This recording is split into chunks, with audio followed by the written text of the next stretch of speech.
En 1924, Adolfo Hitler escribió Mein Kampf, Mi lucha, un libro lleno de odio. Su último pasaje es este grito fanático. Un Estado que rechaza la contaminación racial inevitablemente dominará el mundo.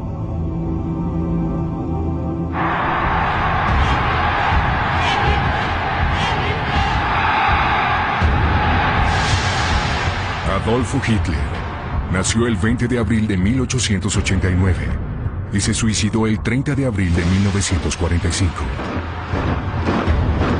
¿Cómo hizo este austriaco que salió de la nada para tener éxito en la conquista de Alemania? ¿Cómo sembró esa semilla de odio y de violencia?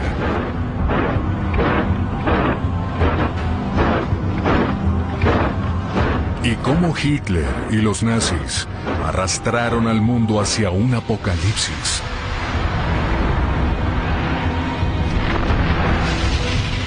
Apocalipsis, el ascenso de Hitler.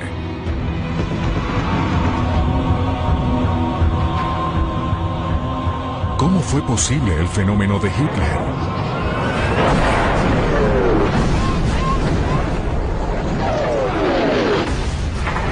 En su libro Mi lucha, Hitler escribe: la Primera Guerra Mundial fue el momento más inolvidable y sublime de mi existencia. Durante 4 años, el cabo Hitler fue un mensajero. Llevaba mensajes para el 16º Regimiento de la Infantería de Baviera. Corría de trinchera en trinchera entregando órdenes a los soldados. Era una misión peligrosa. Fue condecorado con la Cruz de Hierro. Siempre usaba su cruz de hierro cerca de su insignia del partido nazi. Durante la Primera Guerra Mundial, Hitler aprende a sentir un desprecio absoluto por el valor de la vida humana, como muchos otros soldados en este conflicto terrible.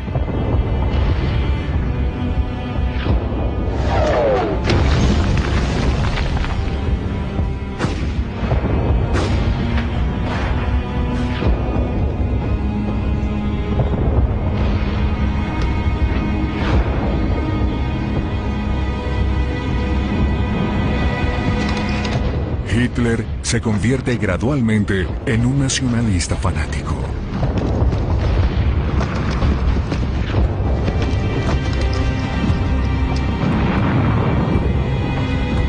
También en las trincheras surge la confusa idea de que algún día daría testimonio y defendería a sus compañeros en miseria.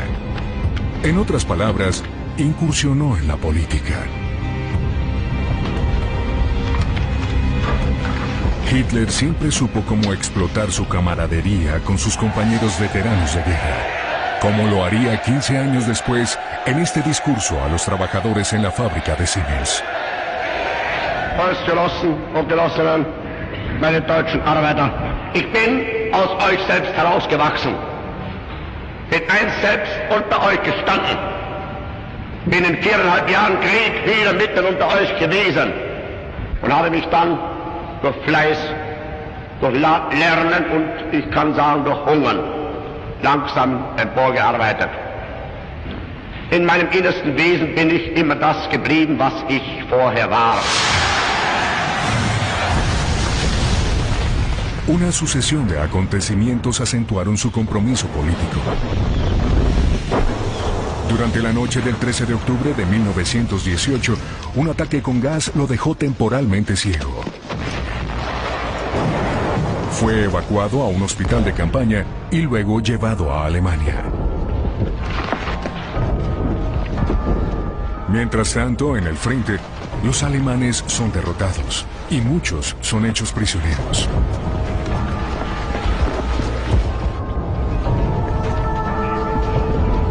El odio de los franceses es omnipresente y es alimentado por los actos lesivos de la victoria.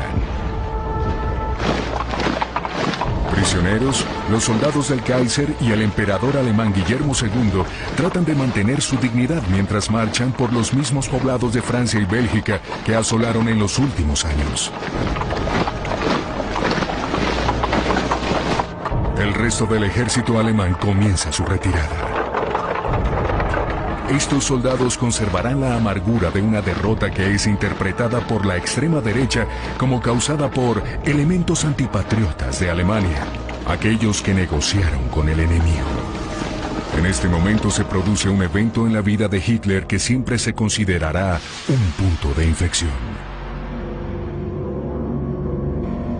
Su recuperación es lenta, pero finalmente recobra la visión en el Hospital Militar de Pasewalk, al norte de Berlín, donde el ejército atiende los casos de neurosis de guerra. Hitler relata que cuando se enteró de la abdicación del emperador, el fin de la monarquía alemana en favor de una república y el armisticio del 11 de noviembre de 1918, que marcó la derrota de Alemania, oyó una voz interior y declara: esta voz me llamó para liberar al pueblo alemán y restaurar la grandeza de Alemania. A esta alucinación se le suma la obsesión de Hitler. Para él, el águila alemana fue apuñalada por los judíos. En Mi lucha escribe: si hubiésemos usado al menos una vez durante la guerra gas venenoso sobre esos 12 o 15.000 hebreos corruptores, el sacrificio de millones de hombres no habría sido en vano. A finales de 1916, los líderes del ejército imperial, el mariscal de campo Hindenburg y su ayudante, el general Ludendorff, en un mal considerado gesto ultranacionalista, ordenaron un recuento de los soldados judíos sospechosos de comportamiento poco patriótico.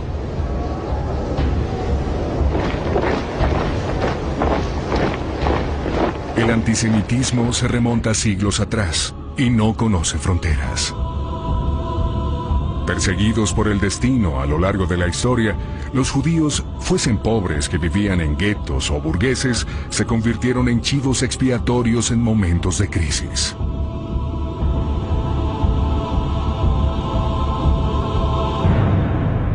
En Rusia, a comienzos del siglo XX, fueron víctimas de disturbios y masacres. Muchos de ellos huyeron y se establecieron en Alemania. La gran pregunta es: ¿Hitler tenía sangre judía?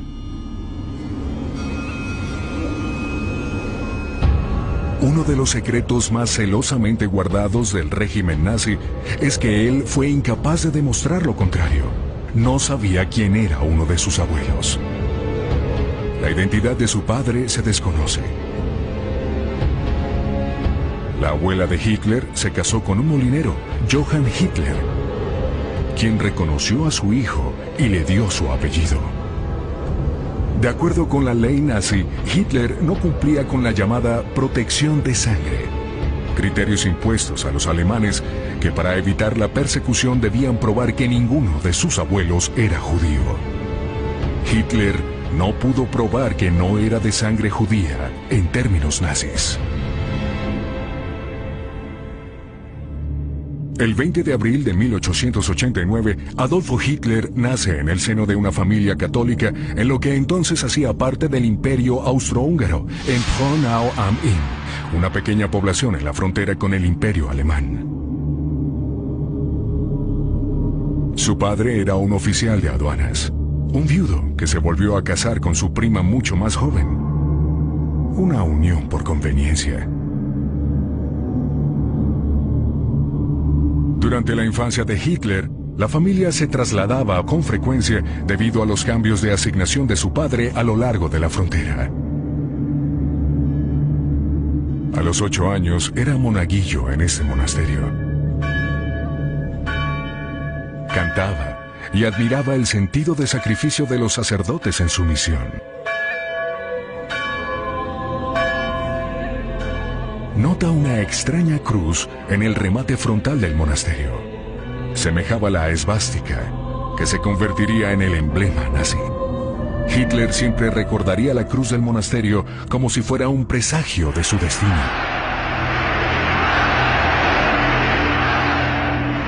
Durante siglos en la India, la esvástica fue un símbolo benéfico. Representaba el perpetuo movimiento de la humanidad.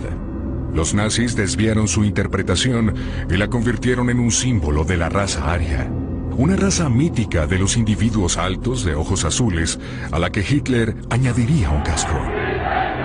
Y la mística de una raza superior. Unseren Augen, da muss der deutsche Junge der Zukunft schlank und rank sein. Flink wie Windhunde, zäh wie Leer und hart wie Kruppstahl. Wir sind entschlossen, ein neues Geschlecht voranzuziehen.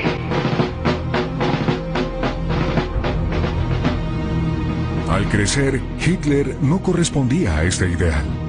Era muy mimado por su mamá. Regresaría a este paisaje de Austria en los momentos más importantes de su carrera, pocas semanas antes de la invasión a Polonia y al comienzo de la Segunda Guerra Mundial. Estas son imágenes de la casa de su infancia, grabadas y editadas por su amante Eva Braun. No guarda resentimiento hacia su padre, un estricto y disciplinario ebrio. Pero su madre, que murió de cáncer a la edad de 47 años, fue la única persona que Hitler realmente amó. Durante todo el cumpleaños del Führer, ella reinaba sobre los presentes, y en su refugio, durante sus últimos momentos de vida, Hitler portaba su retrato. Estaba en conflicto con su padre, quien deseaba que fuera un funcionario público. Pero no continuó con la escuela. Arrogantemente se consideraba superior al sistema educativo. A los 19 años, después de la muerte de su madre, se muda a Viena. No estaba predestinado a ingresar en la política y sueña con asistir a la Academia de Bellas Artes. Gracias a su herencia puede vivir como un artista bohemio. Al abandonar su provincia natal, descubre muchas comunidades que viven en la capital austrohúngara. Checos, polacos, italianos, croatas y judíos. Más tarde diría, me pareció la encarnación de la profanación racial.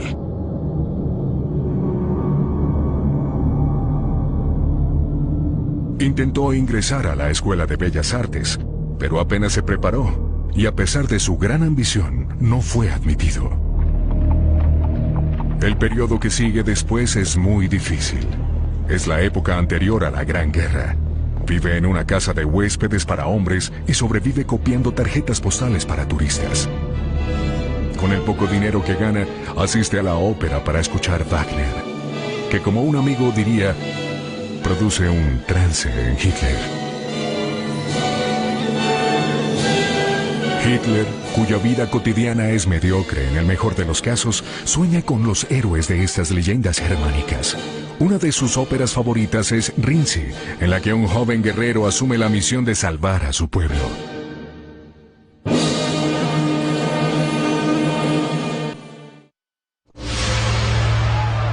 Movilización. Hitler tiene 25 años. Es el 2 de agosto de 1914 y la declaración de guerra transformará su fallida vida de artista. Antes de ingresar al servicio militar, abandona Austria. Ahora se encuentra en Alemania, en Múnich, arrastrado por la locura del sentimiento nacionalista extremo que precipita a toda Europa hacia la gran masacre. Participó en la guerra y esta lo transformó.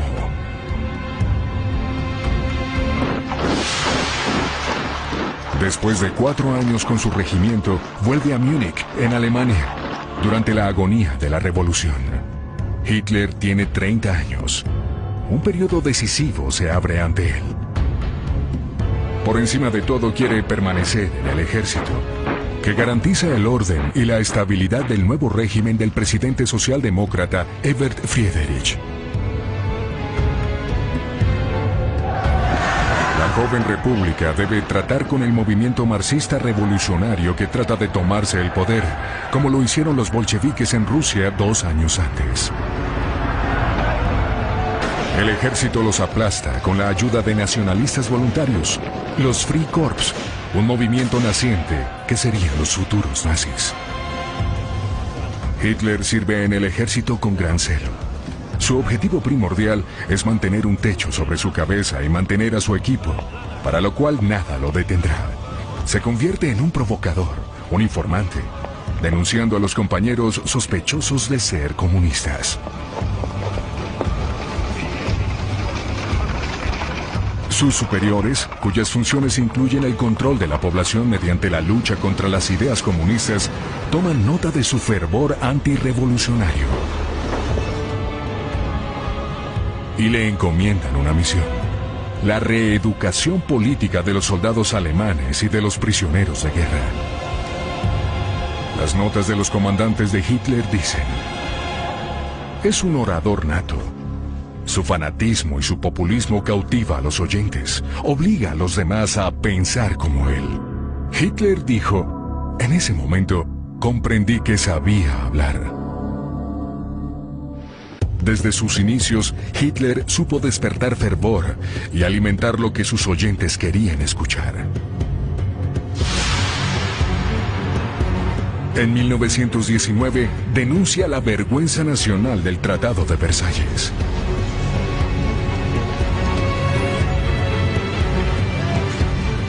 Después de meses de discusiones entre ellos, Francia, Inglaterra y Estados Unidos imponen duras condiciones de paz en Alemania, como si solo ellos hubieran sido responsables de la matanza masiva. El Tratado de Versalles, firmado el 28 de junio de 1919, condena a Alemania a pagar enormes reparaciones, lo cual crea una gran carga para la economía y se convierte en un tema central en las quejas populares de Alemania.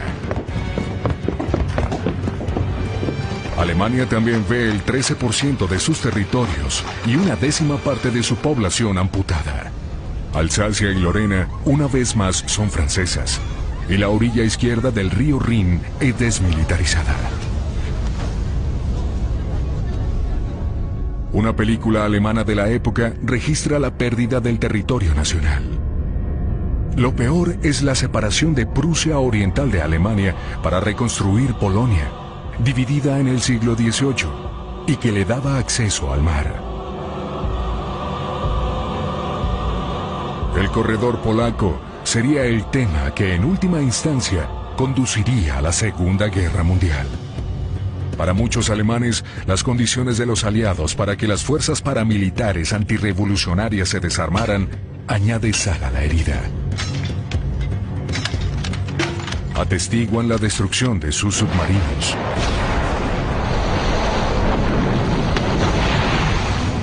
sus buques de guerra y su fuerza aérea. El ejército de Alemania fue reducido a 100.000 hombres.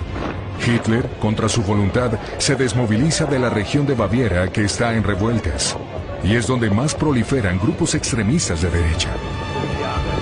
Aquí es grabado por primera vez durante una manifestación del Partido Obrero Alemán. Ya en 1919, el ejército le había ordenado infiltrarse y espiar a este grupo. A falta de mejores perspectivas, sigue siendo uno de sus miembros y se convierte en un agitador político de tiempo completo. Políticamente, Baviera está en el extremo derecho, mientras que el poder en Berlín con la República de Weimar es de centro izquierda, llamada así después de que la nueva constitución se convirtió en ley.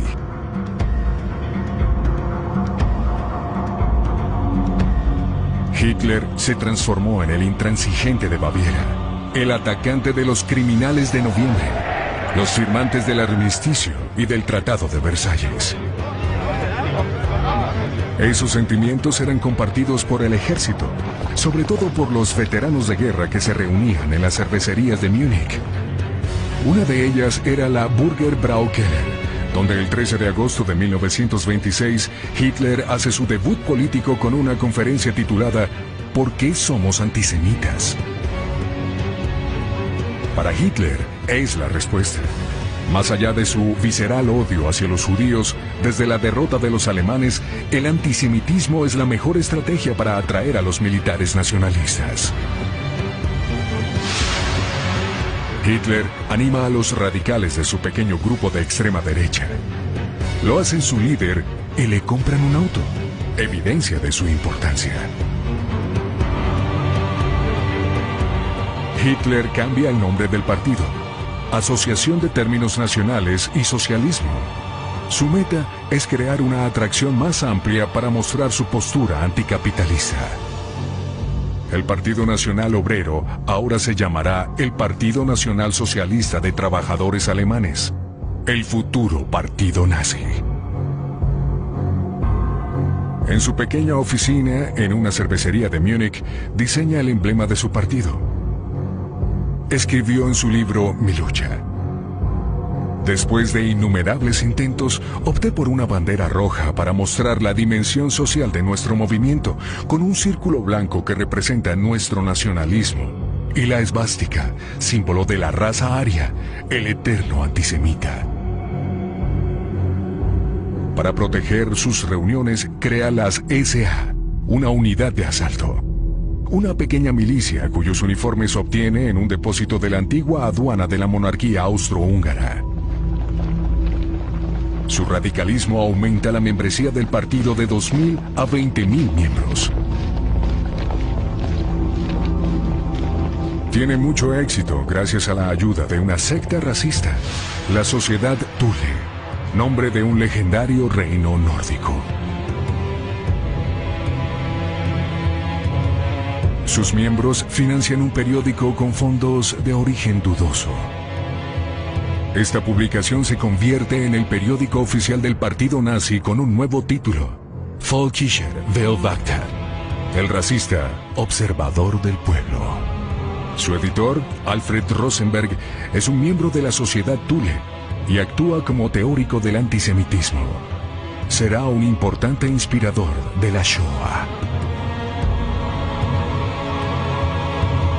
Otro exmiembro de la Sociedad Thule durante sus días de estudiante es Rudolf Hess, que se convertiría en el secretario de Hitler y en uno de sus cómplices más serviles y fanáticos. Otra incorporación a las filas de los militantes es un héroe de la Primera Guerra Mundial: Hermann Göring, uno de los pilotos de combate más célebres de Alemania. Como muchos otros veteranos, tiene dificultades para readaptarse a la vida civil. En Hitler encuentra a alguien que articula sus propias ideas antirrevolucionarias. Se convertiría en el número 2 del régimen nazi y un instigador de los campos de concentración.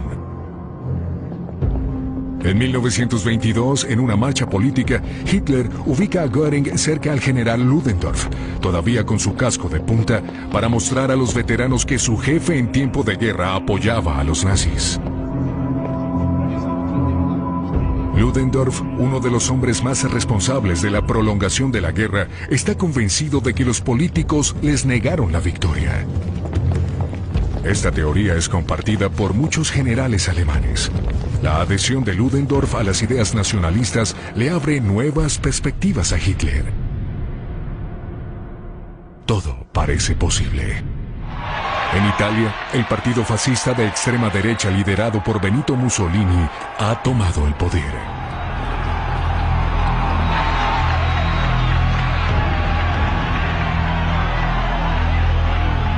¿Sería Hitler el Mussolini alemán? 1923 sería el año decisivo.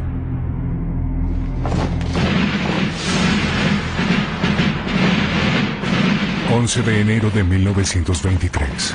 Sorprendidos, los alemanes ven con impotencia cómo soldados franceses y belgas toman el control de la cuenca del Ruhr, la minería de Alemania y la región productora de acero, como consecuencia de la negativa alemana a pagar las reparaciones de la guerra y las indemnizaciones impuestas por el Tratado de Versalles.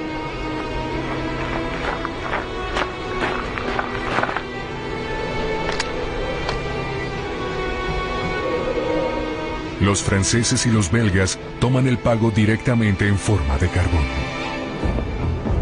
En consecuencia, el gobierno alemán ordena una resistencia pasiva, una huelga de los trabajadores de los mineros y los trabajadores del ferrocarril. Los franceses sencillamente reemplazaron a los huelguistas. No les dejan carbón a los alemanes. La situación se torna peligrosamente tensa. El 10 de marzo de 1923, un oficial francés, el teniente Pierre Coupin, del 17º Batallón de Infantería, es asesinado. Su ataúd es enviado a casa a través de ciudades, y los oficiales franceses abofetean a cualquier alemán que no se quite el sombrero. Imágenes imborrables, capturadas para siempre, que serán explotadas por los nazis. Hitler denuncia la debilidad del gobierno que permite a los franceses tratar a Alemania como una de sus colonias.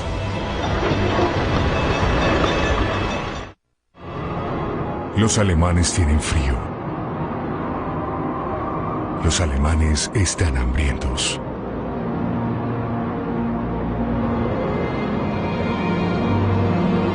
Tratan de recuperar el carbón de los franceses. La República de Weimar debe importar carbón y pagar a los mineros en huelga. Estos enormes gastos del sistema provocan que la Oficina de Finanzas imprima enormes cantidades de dinero. El marco se deprecia de forma espectacular. Un día, los alemanes llegan a pagar 1.000 millones de marcos por un kilo de patatas, y al día siguiente 460.000 millones por un pan. Con el aumento de la inflación y el desempleo, la extrema derecha de Baviera se moviliza, con el general Ludendorff como su líder.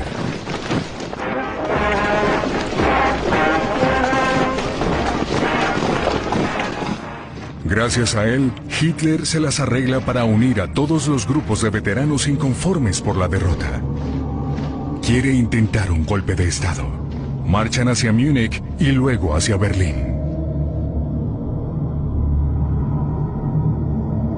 Hitler dijo: nuestra gente está sometida a unas condiciones económicas extremas y si no actuamos ahora tratarán de unirnos a los comunistas. Gracias a sus cómplices en el ejército, los nazis pueden acceder a la adquisición de armas de fuego. Pero el ejército y la policía deciden permanecer fieles al gobierno legal. Para Hitler, en Múnich, todo parece perdido. Pero se aferra a la fantasía salvaje de que él y Ludendorff todavía pueden lograr que la población se les una. Así que ordena a sus tropas avanzar sobre las barricadas de la policía. Ambos cuerpos están frente a frente y Hitler, que viste abrigo blanco, está en el centro. De hecho, este es un fotomontaje nazi destinado a construir el mito de la valentía de Hitler. En realidad estaba detrás de un guardaespaldas que fue asesinado en el tiroteo. La policía abrió fuego, poniendo así fin al golpe de 1923. Hitler fue arrestado y el Partido Nacional Socialista fue disuelto. El gran escritor austriaco Stefan Zweig escribió: por lo tanto, en el año de 1923, las esvásticas y las tropas de asalto desaparecieron, y el nombre de Hitler se hundió de nuevo en el olvido.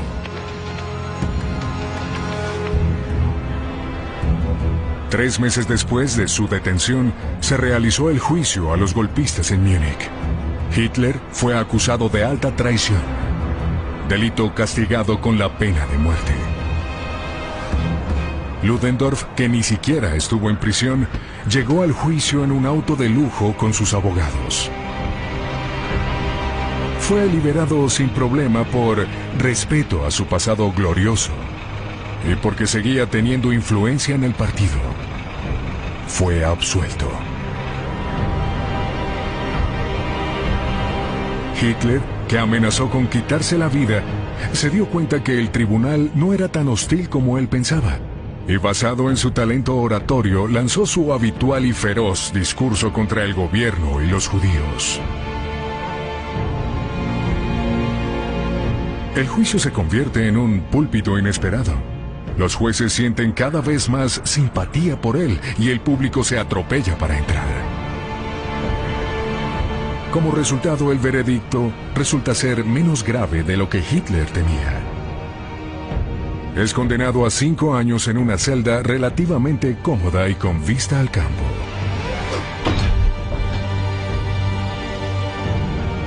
Las condiciones de su encarcelamiento se asemejan más a una estancia en un hotel. Es libre de recibir simpatizantes nazis en cualquier momento del día. Un partidario incluso llevó una corona de laurel para el hombre al que llamó la encarnación del deseo ardiente de la nación. Hitler recibía todas las publicaciones de prensa que quería y comenzó a leer a Marx.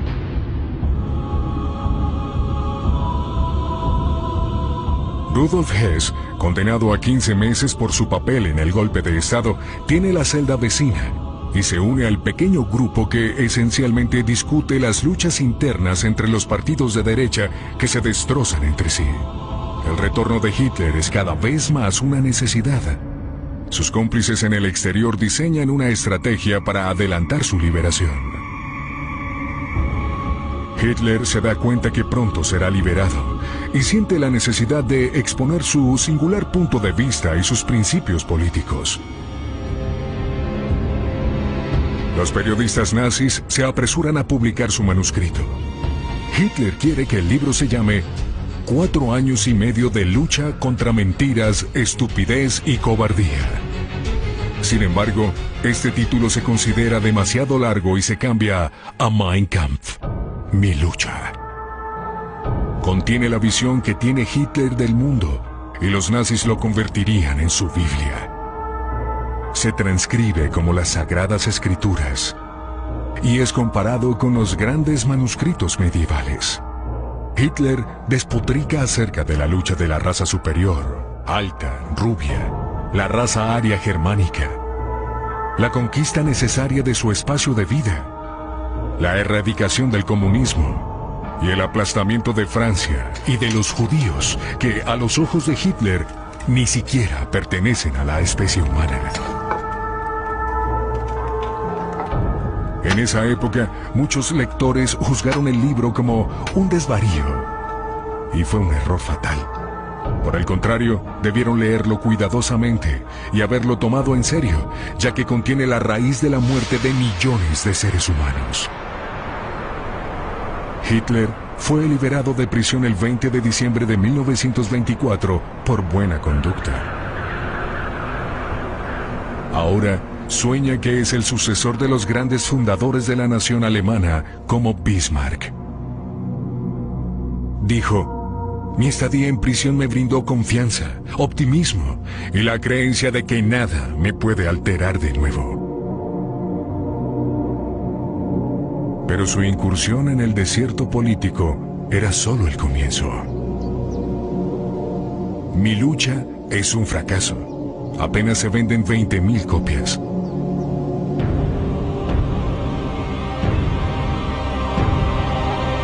Hitler pasa gran parte de su tiempo en el pequeño pueblo bávaro de Dachwiesgaden, donde alquila un pequeño chalet.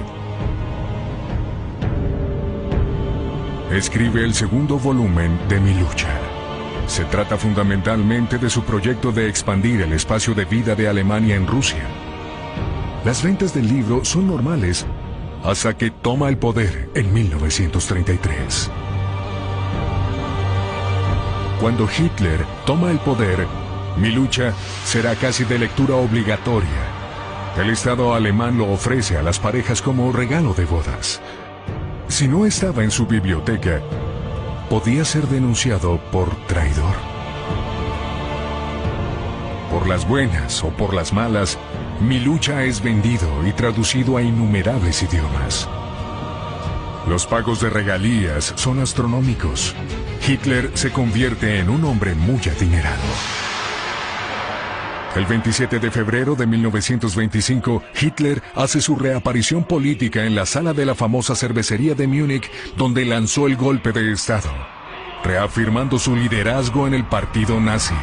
Al día siguiente, se produce un evento que hará avanzar su causa. La encarnación misma de la nueva democracia alemana, el primer presidente de la República de Weimar, el socialdemócrata Friedrich Ebert, muere por una maltratada apendicitis. Los alemanes lamentan su pérdida.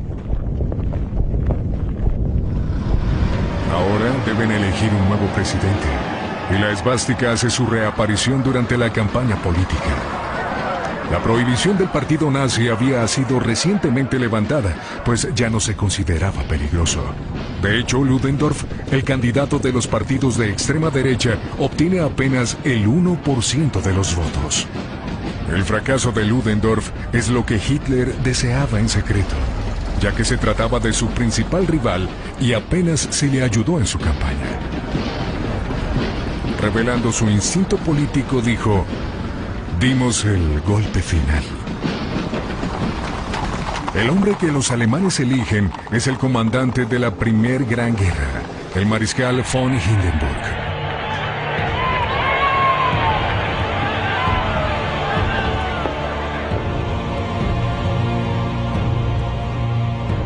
En 1870, cuando era un joven oficial, estuvo presente en la proclamación del Segundo Imperio Alemán en el Salón de los Espejos de Versalles. Convence al ejército y se une a los conservadores, hecho que le preocupa a la izquierda y al resto de Europa. Hitler está al acecho. El partido nazi se esparce como un cáncer por toda Alemania. Sus miembros llegan a 170,000.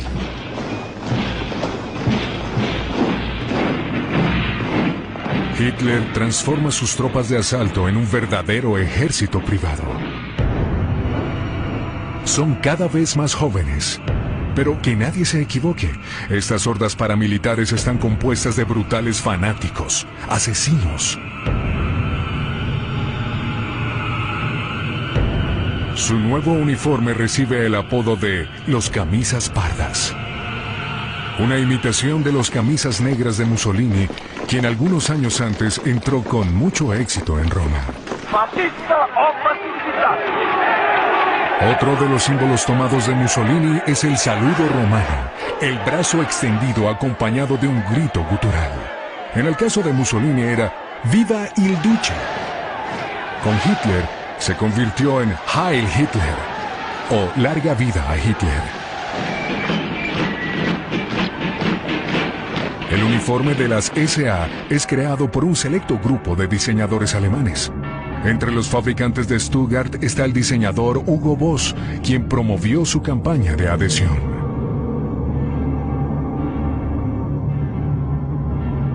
Hugo Boss, miembro del partido nazi, también produce los aterradores uniformes negros de la SS. Schutzstaffel, la nueva unidad de protección de Hitler, así como los uniformes de las juventudes hitlerianas. Todo esto es muy costoso. El dinero proviene principalmente de miembros comunes y corrientes del partido nazi y de simpatizantes adinerados como el magnate del acero Fritz Thyssen, cuyas plantas de acero están listas para forjar nuevas armas. También incluyen a Henry Ford, el mayor fabricante mundial de automóviles.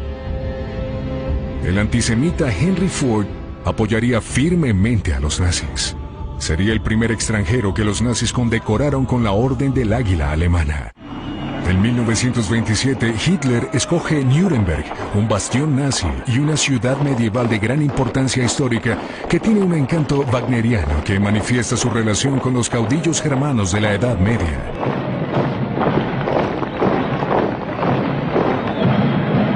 Hitler llama a Nuremberg su capital ideológica. También quiere poner de relieve la sumisión del ejército al Führer, su líder. Este culto a la personalidad se verá reforzado a través del trabajo de su fotógrafo personal, Heinrich Hoffmann.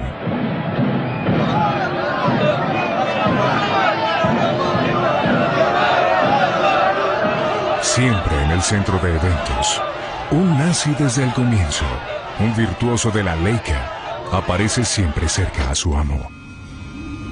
Hoffmann tiene una serie de sorprendentes fotografías que intentan demostrar la grandiosa personalidad del líder.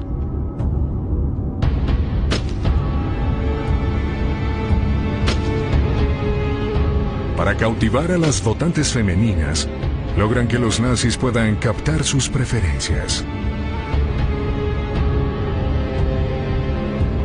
En la pequeña tienda de fotografía de Hoffmann en Múnich, Hitler, como siempre, inspirado por Wagner y fascinado por los movimientos de los cantantes de ópera, estudia toda una serie de gestos que transmiten dominio y que utilizará en las primeras manifestaciones nazis.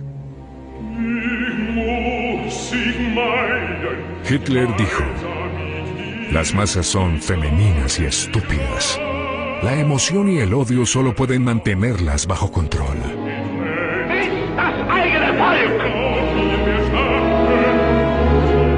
Deutsches Volk hilft dir selbst. Jeder soll helfen. Diesem unerhörten Zwang beugen. Odio. Eso exactamente es lo que la SA siembra en toda Alemania, comenzando por los barrios judíos en las grandes ciudades.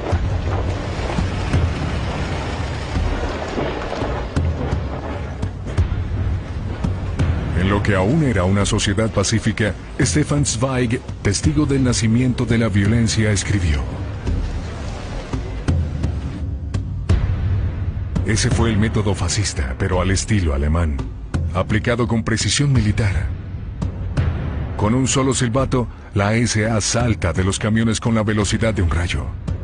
Golpean a la gente con sus bastones. Y al sonido de otro silbato suben de nuevo a los camiones y desaparecen tan rápido como llegaron.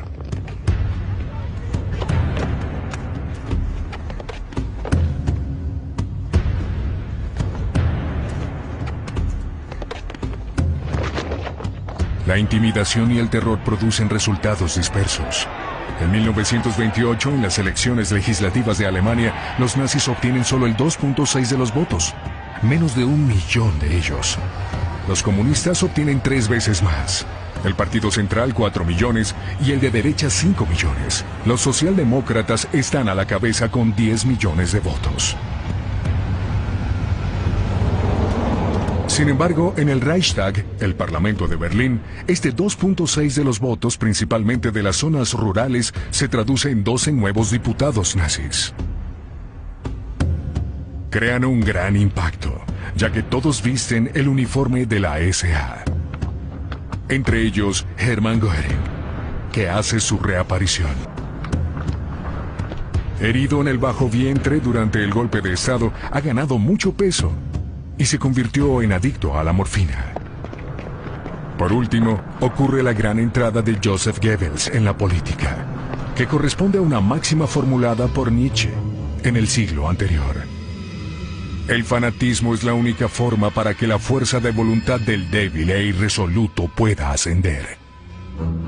Goebbels no es el tipo alto, rubio y ario.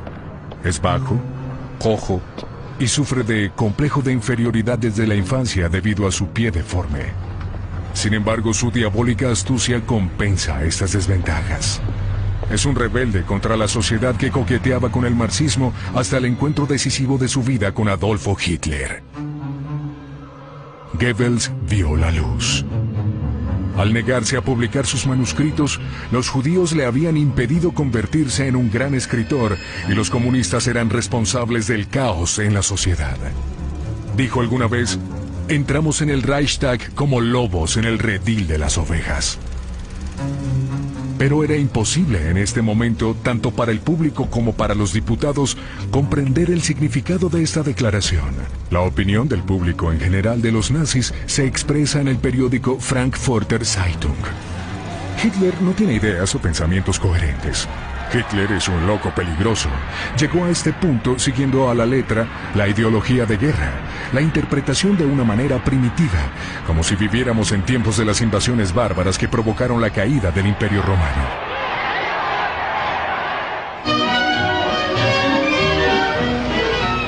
Alemania no está preocupada.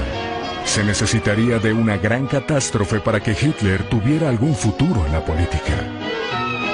El historiador Ian Kershaw escribió: sin la Gran Depresión, sin la recesión de 1929, sin la desintegración de la burguesía, los liberales y los conservadores, Hitler habría seguido siendo un desquiciado al margen de la política. Pero Hitler nunca abandonaría su misión. Wir haben ein Ziel uns gewählt und was hätte Panache von euch Blut bis ins Grab hinein.